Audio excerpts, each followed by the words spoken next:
여러분 오늘도 평안한 밤 보내셨습니까? 7월 6일 수요일 주님과 함께하는 완벽한 오늘 시작하겠습니다. 오늘은 시편 54편 1절부터 6절까지 주의 이름과 주의 힘으로 라는 제목으로 말씀을 나누어 보겠습니다. 본문 말씀 제가 읽어드립니다. 하나님이여 주의 이름으로 나를 구원하시고 주의 힘으로 나를 변호하소서. 하나님이여 내 기도를 들으시며 내 입의 말에 귀를 기울이소서. 낯선 자들이 일어나 나를 치고 포악한 자들이 나의 생명을 수색하며 하나님을 자기 앞에 두지 아니하였음이니이다. 하나님은 나를 돕는 이시며 주께서는 내 생명을 붙들어 주시는 이시니이다. 주께서는 내 원수에게 악으로 갚으시리니 주의 성실하심으로 그들을 멸하소서. 내가 낙헌제로 주께 제사하리이다. 여호와여 주의 이름에 감사하오리니 주의 이름이 선하심이니이다. 참으로 주께서는 모든 환난에서 나를 건지시고 내 원수가 보응받는 것을 내 눈이 똑똑히 보게 하셨나이다. 아멘. 눈치가 빠른 분들은 눈치를 채셨겠지만 원래 오늘은 53편을 볼 차례죠. 그런데 53편을 건너뛰고 54편으로 넘어왔습니다. 이 53편은요. 우리가 앞에서 보았었던 14편과 거의 똑같은 내용입니다. 1절부터 4절까지는 99% 같다고 보시면 되고요. 나머지의 말씀들도 14편과 거의 같은 내용입니다. 무슨 내용이냐면 기억이 안 나시겠지만 하나님의 존재를 알지 못하고 인정하지 않는 자들을 어리석은 자들이다라고 그렇게 일컬으면서 하나님의 하나님 되심을 인정하고 받아들여라 이것을 교육하고 있는 교훈하고 있는 그런 내용이었죠. 아무튼 혹시나 이 53편을 이렇게 지나치기 아쉬운 분들이 계시다면요. 3월 30일자 떳떳하게 손들 수 있는가 이 영상을 찾아서 보시면 되겠습니다. 자, 그러면 오늘은 시편 54편인데요. 이 시에는 10사람이 사울에게 이르러 말하기를 다윗이 우리가 있는 곳에 숨지 아니하였나이까 하던 때에라는 설명이 붙어 있는데요. 사무엘상 23장에 이 이야기의 배경과 상황이 기록되어 있습니다. 사울 왕을 피해서 도피 생활을 이어가던 다윗은 그일랏 지방에 블레셋이 쳐들어왔다는 사실을 알게 되는데요. 도피 생활 중이었던 다윗은 당연히 이 그일랏 사람들을 도와줄 수 있는 여력이 없었죠. 그런데 하나님께서는 다윗에게 그일라로 가서 그일라 사람들을 구원하라 라고 명령을 하십니다. 하지만 다윗을 따르던 자들이 지금도 너무 위태하고 두려운 상황인데 그게 도대체 무슨 말입니까?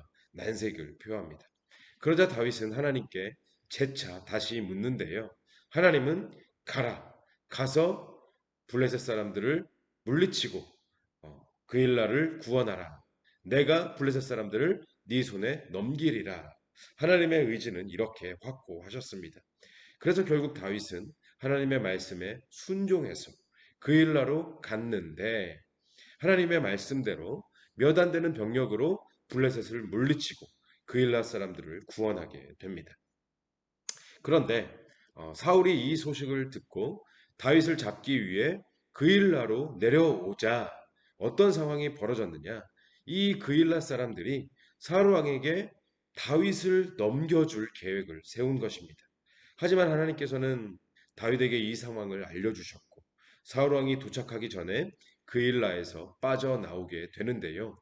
다윗은 이 그일라 사람들에게 큰 배신감을 느꼈겠죠. 자기 코가 속자인 상황에서도 도와줬더니 돌아오는 것은 배신이더라. 아무튼 다윗은 이러한 인간적인 실망과 분노를 뒤로하고 다시 하나님의 말씀에 순종하여서 그일라에서 빠져나와 10사람들이 살고 있는 광야로 피신을 하게 됩니다. 이 10사람들은요. 발음하기가 좀 어렵죠. 이 10사람들, 이 사람들은요. 다윗과 같이 유다 지파이기도 했고요. 역시 과거에 블레셋이 쳐들어왔을 때 다윗의 도움을 받았던 사람들이었습니다. 하지만 이 10사람들 역시 다윗을 배신하고 사울 왕에게 다윗이 숨어 있던 곳을 일러 바쳤고 심지어 사울 왕과 함께 다윗을 잡으려고 수색 작전에 동참을 하기도 합니다. 그래서 다윗은 이제 정말 벼랑 끝에 내몰린 상황이 되고 만 것이죠. 자, 여러분, 궁지에 몰린 이 상황도 상황이지만 다윗의 마음에 얼마나 배신감과 상심과 상처가 있었을까요? 지금 연달아 두 번이나 믿었던 사람들에게서 철저하게 배신을 당한 거 아닙니까?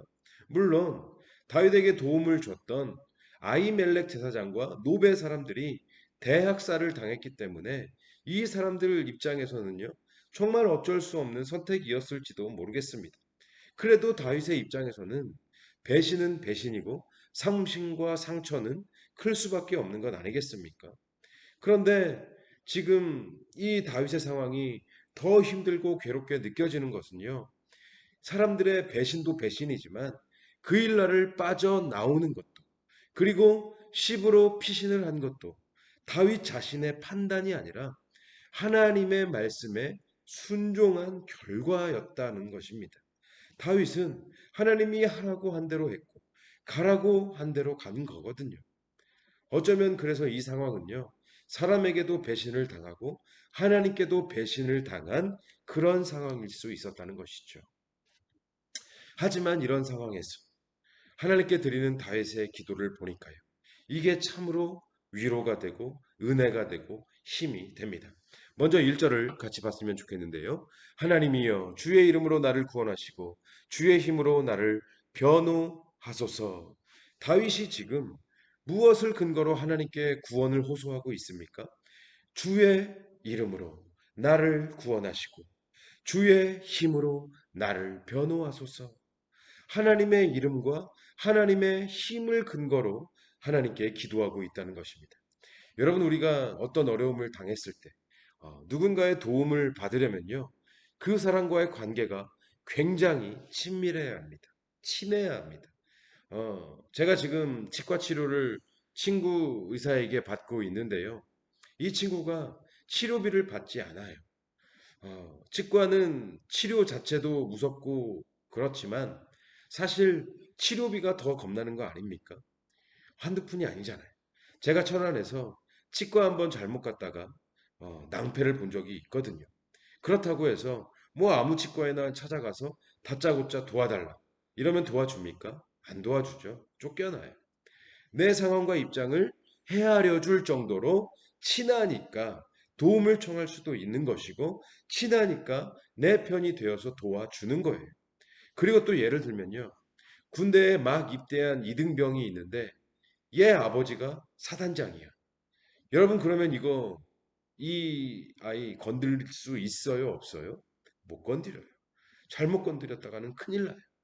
그런데 다윗이 지금 하나님께 도움을 구하면서 다른 그 누구의 이름도 아닌 하나님의 이름을 동원하고 있다는 것은요. 하나님과 친밀하니까. 하나님이 하라는 대로 했고 하나님이 가라는 대로 갔고 그렇게 말씀에 순종함으로 세워지고 이루어진 친밀한 관계였기 때문에 하나님의 이름으로 하나님의 힘으로 나를 구원하소서 당당하게 요구하며 기도할 수 있었다는 것입니다. 다윗은 이번 일을 겪으면서 사람은 언제든지 배신할 수 있다는 사실을 뼈저리게 실감했을 것입니다.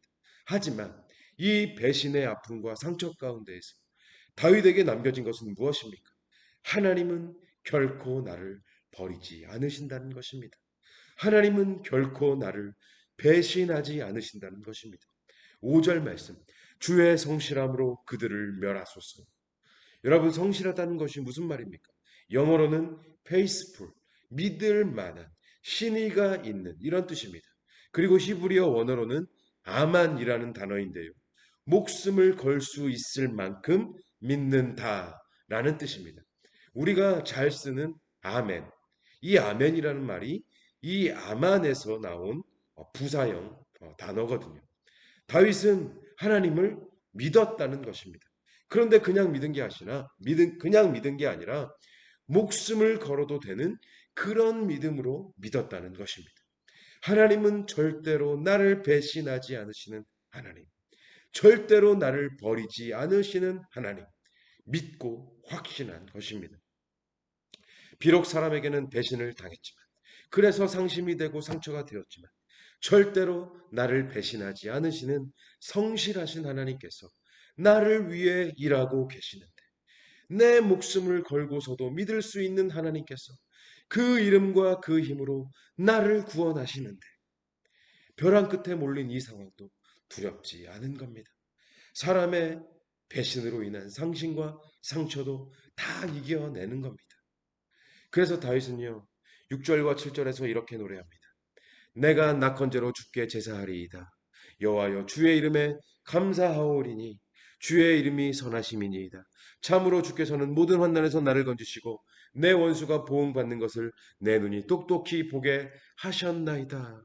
여러분 여기서 낙헌제라고 하는 것은요. 감사의 제사인데요. 아니 사울과 그 일당들이 포위망을 좁혀오고 있는 그런 상황에서 이건 좀 설레발 아닌가? 이건 좀 너무 김치국부터 마시는 거 아닌가? 그렇지 않습니다. 낙헌제는 이 감사의 제사는 다윗의 확신이었던 것입니다. 하나님의 말씀에 순종한 자의 온전한 확신이었던 것입니다. 여러분 우리도 믿었던 사람들에게 배신을 당해야 할 때가 분명히 있습니다. 뭐 여러 차례 이미 이런 경험들 다 하셨을 겁니다. 사람은 원래 그런 존재입니다. 그래서 그 배신감으로 인해서 상처를 받고 상심해야 할 때도 있으셨을 겁니다. 하지만 우리에게는 성실하신 하나님, 절대로 나를 배신하지 않으시고 절대로 나를 버리지 않으시는 하나님.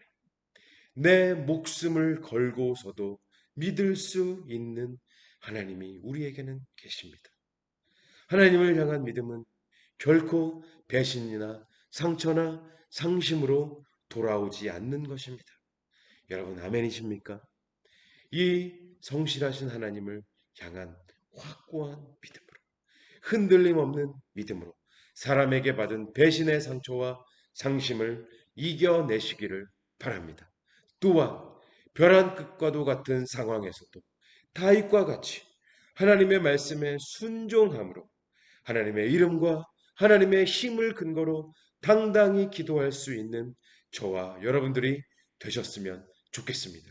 그리하여서 하나님의 구원과 하나님의 역사를 경험하며 살아가는 저와 여러분들이 되시기를 바랍니다. 그렇게 오늘도 성실하신 하나님을 경험함으로 주님과 함께하는 완벽한 오늘이 되시기를 주님의 이름으로 간절히 축원합니다. 오늘의 기도 제목을 드립니다. 시간을 내셔서 꼭 5분 이상씩 기도하시기를 바랍니다. 이 5분의 기도가 오늘 우리의 24시간을 살릴 줄로 믿습니다. 첫째, 믿었던 사람에게 배신당했을 때 그 상처와 상심에 머무르지 아니하고 오히려 절대로 배신하지 않으시는 하나님의 성실하심을 더욱 깊이 깨닫고 믿는 우리가 되게 하여 주옵소서. 둘째, 늘 말씀에 순종하는 삶을 살아감으로 언제나 하나님의 힘과 이름으로 기도할 수 있도록 하나님과 친밀하고 긴밀한 관계를 세워가게 하여 주옵소서. 셋째, 상황에 따라서 흔들리는 믿음이 아니라 그 어떤 상황에서도 목숨을 걸 수 있는 믿음으로 하나님을 믿는 우리가 되게 하여 주옵소서. 넷째, 오늘도 주님과 함께하는 완벽한 한 날이 되게 하여 주옵소서. 이 기도 제목을 가지고 꼭 시간을 내셔서 기도하시기를 바랍니다. 기도하시겠습니다.